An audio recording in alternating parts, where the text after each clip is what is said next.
This may be the last test I do with this wacky rig. I don't know. We'll see what happens. Hopefully I got it figured out. Today we're gonna see the difference a little bit of braid can do for that same rod we had. And I think it's gonna make a huge difference. I think that medium light rod is gonna do just fine. I think the braid's gonna help bite detection. And that's almost my same regular setup. It's just a much lighter rod. And we're gonna go back to this same exact side creek once again, because so far, I have been amazed, how this Senko can continue to catch fish in the same exact spot, only a few days in between. Today we are 2 days after the last time we went, so increasing in frequency to get this series of videos done. I wanted to go semi-quickly to see if the fish were being the same, to see if we catch more fish because I am actually feeling the bite, and that should produce more fish. We'll see though. Yeah, and the whole point of this is I want to be able to throw a wacky rig in the weightless form with a smaller hook. I want to find that setup that will work in that condition. The leaves are falling hard.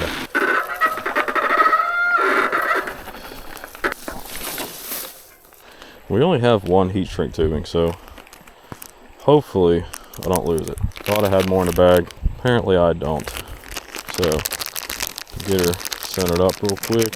And let's go do this thing. See if we have found the perfect setup to throw a weightless wacky. And preferably catch at least a half dozen fish or so and not lose any. That would be sick.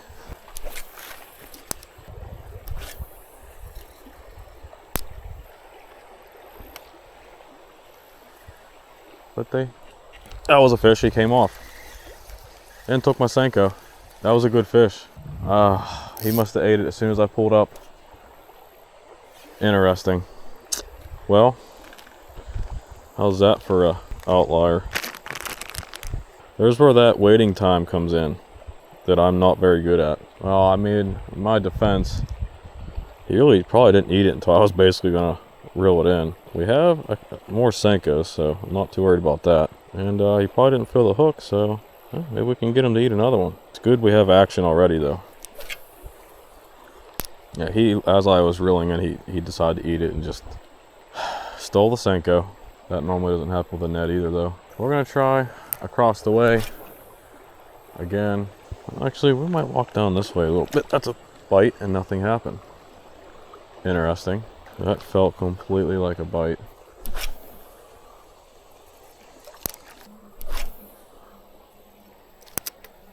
Feel the bite, Ish. Feel the bite. Fish. He don't feel bad. He don't feel bad. Oh, he's jumping. On the weightless wacky. See if we land this one. He's not a bad fish. Not a bad fish. He's pretty good actually. Senko's gone though. But we still got him. We still got him hooked perfectly on top of the lip right there. Perfectly on top of the lip. That is the best hook set you could ever have right there. Got it right back out. This is what I mean by skin hook though. With a smaller hook, that right there is possible, and that will tear out of the fish's mouth sometimes. He's a very pretty 13. Beautiful fish. See you, bud. Thank you. No! No! The heat shrink is gone. Guys, the game has just changed. Well, these will be gone by today. Very quickly, actually. No, this is terrible. That's a downfall of needing the heat shrink, I guess. If you forget to bring it, you can't use it. Well, good luck, little buddy. No more hard casts. We're gonna have to be easy with these Senkos. That we can't cast far now. Man, I'm an idiot. Well, we're gonna have to get closer to him too, which is not optimal.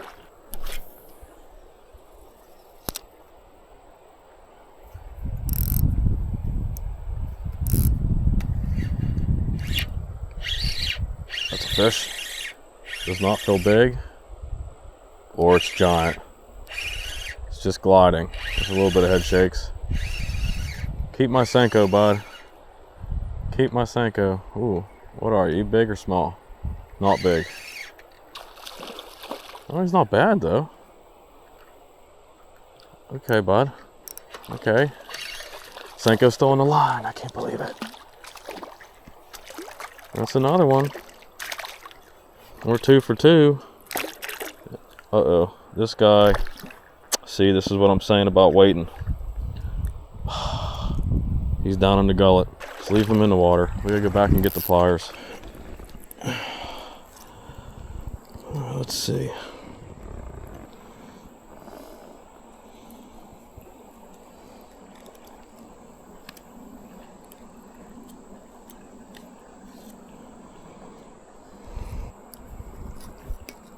Got it. See you, bud. I'll be alright. See, this is why I don't use tactics like this, because there's so many chances for things to go wrong. And the few seconds I messed around, he got it deep enough I had to go get the pliers. If you ask me, you can't beat a Ned. I have yet, knock on wood, I have yet to have one swallow my Ned. And a lot of that has to go with it being detected. I rarely have a Ned bite go undetected because there's weight to it. When something's weightless, there is always a possibility it eats it from where you're at, and then your line never gets pulled. Then you got to check it, and by the time you check it, well, the freaking thing swallowed the damn thing. I mean, fishing's fishing, it happens, but there is nothing that's been happening with this Senko that is convincing me that I need to throw Senko instead of a Ned. That's just my position on this. I'm not looking down on anyone that throws a wacky rig. I'm just personally saying I see no benefit. You know, you gotta pay attention to all these details just so you can make it work without issues.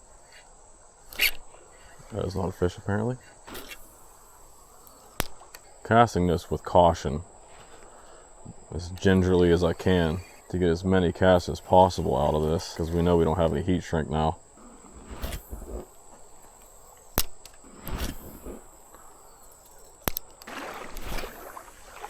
Senko's actually holding up pretty decent if you're ginger with it.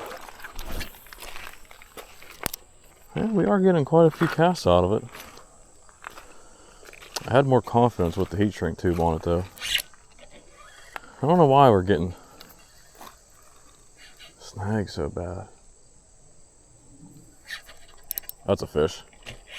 I had no idea. I just lifted up, he was on there. Here's a decent one. Here's a decent one. Senko on there? No, it's gone. Of course. Hooked on the bottom lip. That's interesting. Interesting. This guy is not doing good.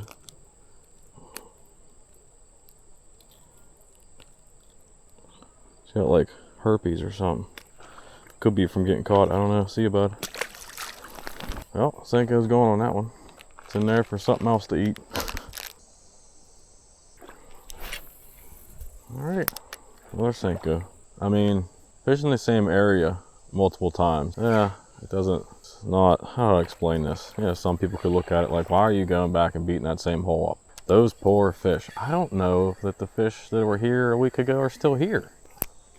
I also don't know if the same fish will eat again in a few days. So to me, does it matter? I don't know.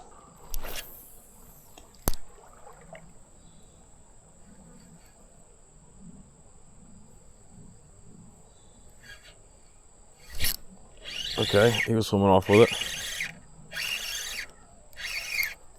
Hopefully he didn't swallow it, because even with braid, I'm not feeling it because it's weightless. There goes my frickin' Senko. I'm gonna go save it. It's sinking. I see it. It's on a rock. That is another one in the gullet. Sorry, bud. Is it because of the scent that I'm putting on it and they're just instantly swallowing it? Is it the mood they're in today? I don't know. All I know is I don't have this problem when I throw my Ned. I haven't had this problem with my wacky hooks either. I don't know. I don't know what's happening. Throw it for a little longer and just see what happens. In the many, many years of doing YouTube, I've literally gut hooked 2 fish. Is it something I'm doing? I don't know. Switch the braid so I can feel stuff. And the problem seems to be the fact that it is weightless. You have a little bit of weight, even a 16th ounce. That gives you some tension in your line to feel what it's doing. If you pull up on this Senko enough to feel what it's doing, you are then moving it. And then it's not doing what it needs to do. These are just my observations and my theories and how I think of things. Doesn't mean I'm right, doesn't mean I'm wrong, but I'm gonna say for sure the chances of gut hooking a fish are much higher on this weightless wacky. And like, I'm not even waiting. At my first instance of any clue, I am setting the hook. So they're either just instantly swallowing this thing or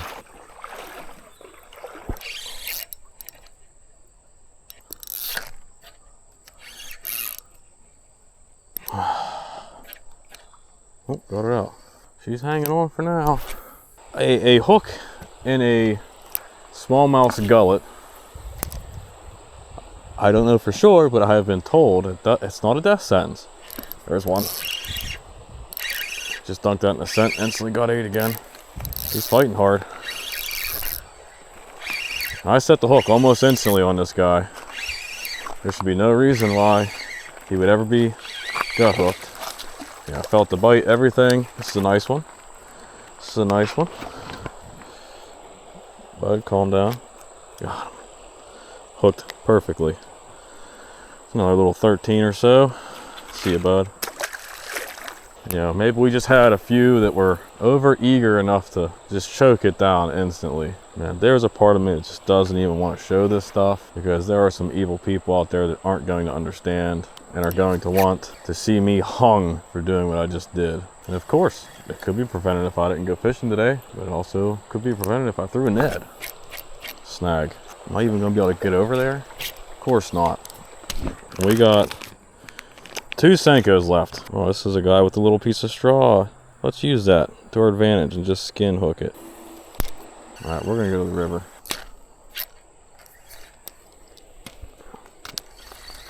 There goes another one. Our last one.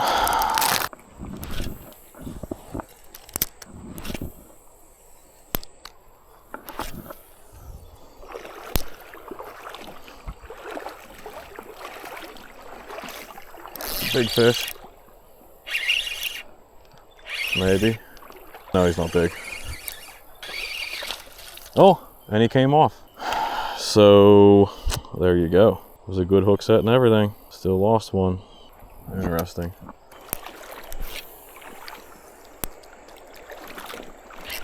There's a fish. Felt that one. Very tiny fish. Very, very tiny fish. Very tiny fish. But he's not gut hooked. Yeah, and he still came off.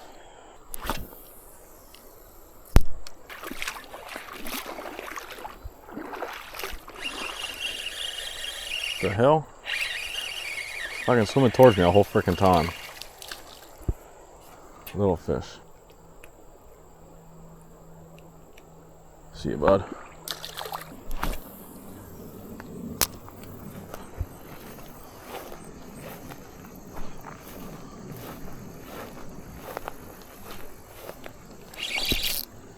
That's a good fish.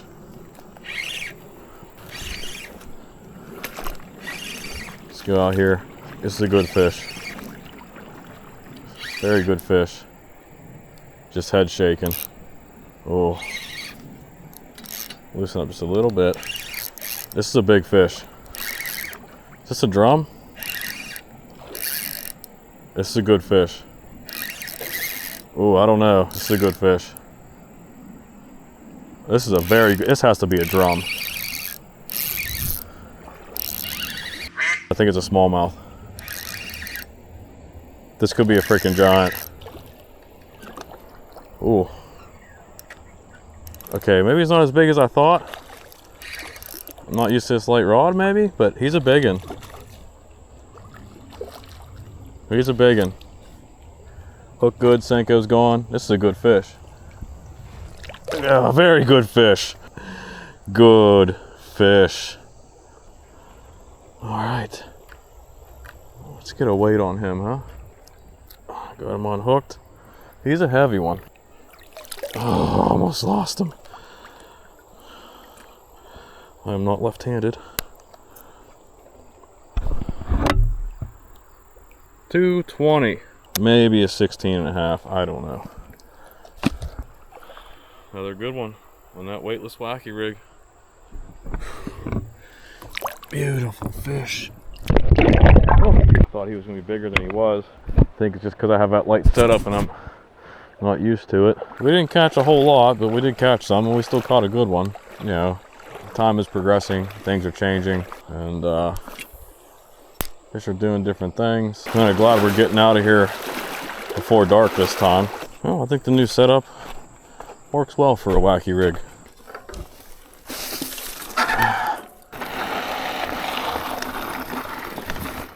All right, so what did we learn on this one? Well, first thing I'm going to say is, like I said, for all these tests, you really can't count how many fish I'm catching to be good or bad for what I'm doing. You know, time is moving forward, the seasons are changing, the fish are changing, they're doing different things. There may not be as many fish in there. You know, it's like the last test, I didn't catch that many, and my assumption was possibly I wasn't feeling the bites. I do think there's probably a couple fish in there that didn't feel bites, but mainly what's happening is the fish are changing. Or, yeah, I've been in this side creek for how long? I mean, they've been seeing this Senko from me for a lot. You know what I mean? So, like, the fact that I'm still catching fish in a Senko does say that they like eating the Senko, in my opinion. That's kind of why I keep going back. So it's one less variable in the whole system, right? But I do believe that with Braid, I was feeling the bites more. Still wasn't feeling all the bites. That leads me into one of the biggest lessons I think to be learned here. Without having some weight on any bait, you're going to have a hard time feeling the bite. In a river with current, that's all I really fish, right? I'm not saying I only fish current, I'm just saying I'm in a river, right? With all that current and you're trying to keep connection with this bait, you're going to drag that bait. And with dragging your bait, remember this. Dragging your bait will get you snags. Popping your bait keeps you out of snags. And if you're moving that bait, you're not using that wacky rig how it's intended. It's intended to fall and wiggle on its way down. And I believe that's the way it should be fished. Can you catch fish pulling it, jerking it, whatever? Yeah, you can catch them however you want. But my point is, if I'm not to use a wacky rig as a wacky rig, why would I go about doing all of these little things with the heat shrink and the proper line and the proper rod and the proper hook and all these things just to not use it the way it's supposed to be, and you could just throw a freaking net? I mean, this whole time, all I can think is you could take this and you could put anything you want on it. Here, let's just do this. We'll take the Senko, rip it in half. You can throw it on like a Texas rig, just like this, real quick and easy. And it's still semi-weedless. And look, they'll eat this just as good. And guess what? Since it has weight, you're going to feel the bite. On top of that, okay, don't take this the wrong way. I'm not being like, my way's the best way. I'm not saying it. I'm just saying, why? Why? Okay, weightless wacky in a lake or pond. Gotcha. I don't know. That's not my territory. I don't really do that. In a river or a high-flowing creek, throw a Ned. I just don't. I'm still not seeing why I would throw a weightless wacky. Like I said, the weight lets you know you had a bite so that you can set the hook before they spit it back out, because some of them will spit it back out. But some of them will swallow it, so if you don't feel the bite, you reel up, chances are it probably swallowing the thing. Weight will help you keep from being snagged. When you have some weight, that means you can feel when it hits bottom. And if you pull back up again, the second it hits bottom, it's not going to bury itself in a snag. I mean, I feel like the list goes on, and this whole thing can get, A, very controversial, B, very time-consuming. All these different variables that people are throwing out at me in comments. You could make a whole freaking YouTube channel on this freaking weightless wacky rig. There is that much to it. And I can't help but think, okay, again, keep in mind, I'm not talking to professional fishermen. Well, I'm sure some may watch me, maybe. I don't know. We're talking about normal people that just get to go fishing on the weekends or after work during the week. Normal people. Like, I'm not only talking to hardcore fishermen like me that are out there 3, 4, 5 times a week sometimes. And I would never suggest to use this instead of this.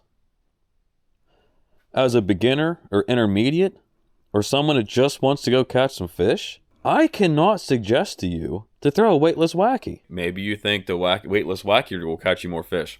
I would highly disagree. I have gone my entire life, up until this year, never touching a wacky rig. Never touching a full Senko for the most part. And if you go back and watch my videos, there are days I could catch 40, 50 fish on a net in a single trip. And that happens. I don't even make it in a video because I don't want to keep showing the same thing over and over again because you'll get sick of watching it. Again, I don't see a reason to throw a weightless wacky rig and deal with the issues that I'm dealing with. And again, I think the variable here is I'm always fishing the river. If you're throwing a weightless wacky in a creek or in a pond or lake like Joe, I think having less current is going to make it able for you to keep track of your line and feel those bites. But that is a whole side of things that I don't really do. I don't really have interest in ponds and lakes. I can sit and say that when I go, I'm not successful. But what I've come to learn is a lot of the people that go to lakes and ponds and are successful, they consider success catching a handful of 12, 13-inch bass. And they're happy with that. And there's nothing wrong with that. That ain't me at this point. I am now used to catching 16, 17, 18, 19, 20-inch smallmouth.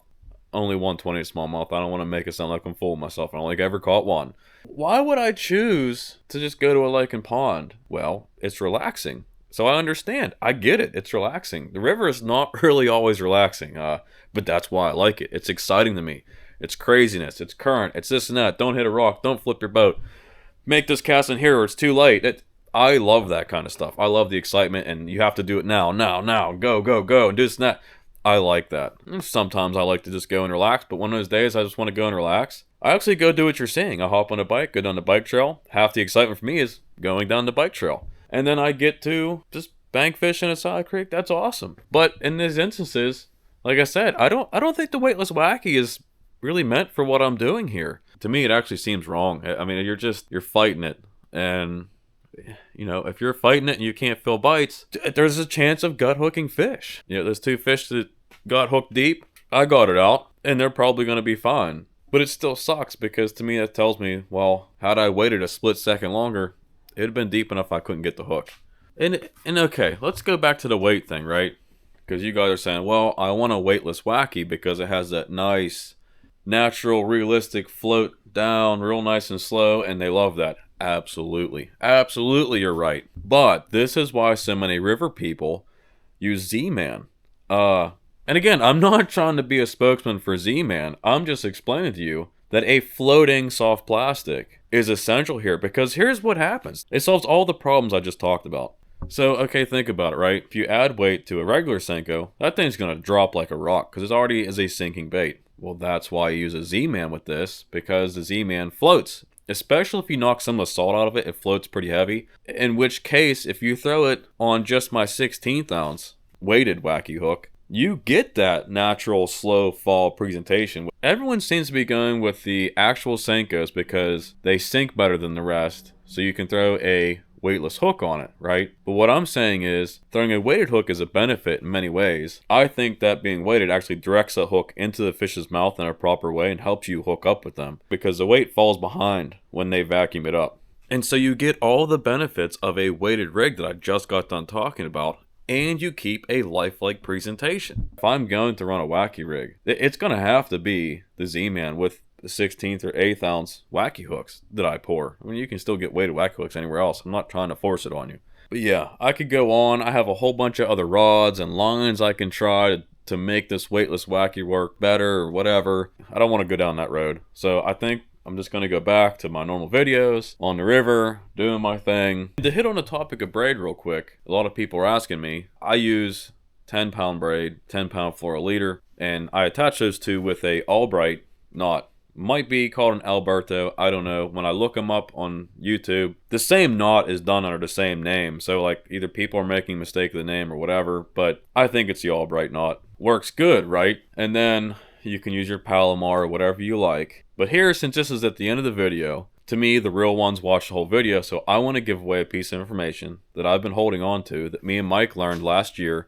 This knot is absolutely amazing. I know when you first see it or hear about it, you're going to say, you're dumb, that can't work, but I promise you, this is the strongest and quickest knot you could ever tie in your life.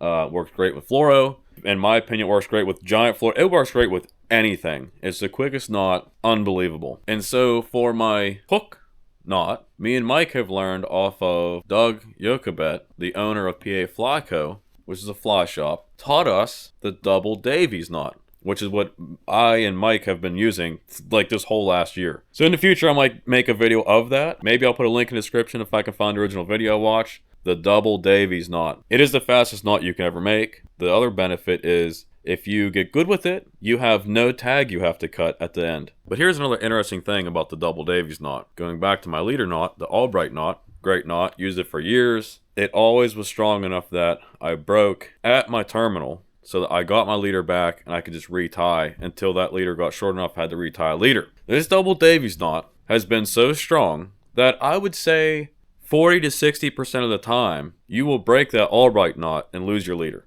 Not good, right? That has been the struggle over this last year, is to figure out how to stop that from happening. The only way I have found to stop that from happening, because the double Davies is so strong, is to tie an FG knot as my braid to leader knot. And if you're a beginner or intermediate person, I can't even suggest to you to do that, because the FG knot is finicky in my opinion. I've tied a lot of them so far. I'm getting better at it. It takes me forever, and half the time I mess up something with it and it doesn't stay like it should. So what I've been doing is I've been tying the FG knot the night before a fishing trip so I can take my time, do it here on the table, get it nice and tight and do it proper. Then I can use the Davies knot because it saves me so much time and it's so strong, and save my leader throughout the next day of fishing.